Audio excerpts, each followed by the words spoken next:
جب آپ رو کر اللہ سے کہتے ہیں تو اللہ فرماتا ہے۔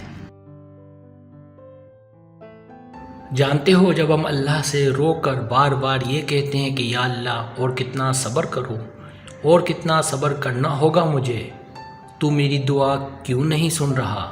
تو کچھ تو جواب دے میرے رب، کیا میں اتنا گنہگار ہوں؟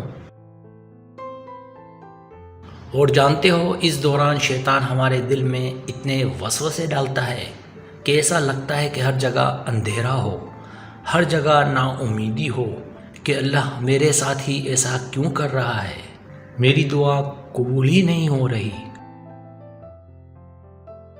جانتے ہو یہی ہماری سب سے بڑی غلطی اور نا امیدی ہے اللہ سے کہ ہم اتنی جلدی مایوس ہو گئے، بلکہ اللہ تعالیٰ تو ہمیں دیکھ رہا ہوتا ہے کہ میرا بندہ صبر کرتا ہے یا نہیں، اور اللہ کو تمہارا رونا اتنا پسند ہے جب تم اس کے سامنے رو کر دعا مانگتے ہو، اور تمہیں لگتا ہے کہ اللہ تو میری دعا سن ہی نہیں رہا۔ اللہ نے تو خود قرآن میں فرمایا ہے، اے نبی میرے بندے اگر تم سے میرے متعلق پوچھیں تو انہیں بتا دو کہ میں ان سے قریب ہی ہوں۔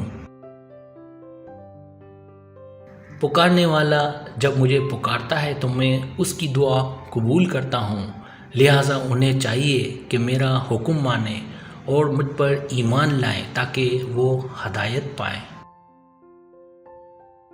جانتے ہو قرآن پاک میں اللہ تعالیٰ نے صبر کا ورڈ اتنی بار واضح کیا ہے، تو کوئی تو بات ہے نا۔ اللہ تعالیٰ نے قرآن پاک میں اتنی بار کہہ دیا تو صبر کرو، بے شک اللہ کا وعدہ سچا ہے، بے شک اللہ صبر کرنے والوں کے ساتھ ہے۔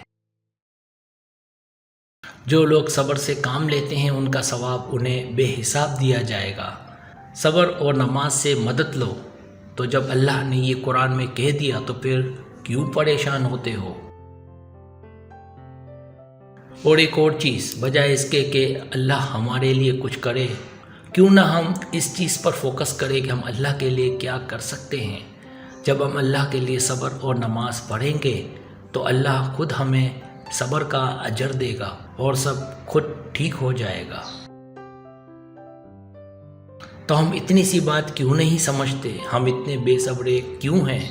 اگر میری یہ بات آپ لوگوں کو سمجھ آئے تو ضرور میری ان باتوں پر عمل کر کے دیکھیں۔ جزاک اللہ، دعاؤں میں یاد رکھنا۔ سبسکرائب، اگر آپ کو میری ویڈیو پسند آئے تو برائے مہربانی سبسکرائب کریں، لائک کریں، شیئر کریں، اپنے دوستوں سے کہیں۔ سبسکرائب کرنے سے ہمارا جو چینل ہے وہ گرو کرتا ہے، آگے بڑھتا ہے۔ ویڈیو دیکھنے کا بہت شکریہ، اللہ حافظ۔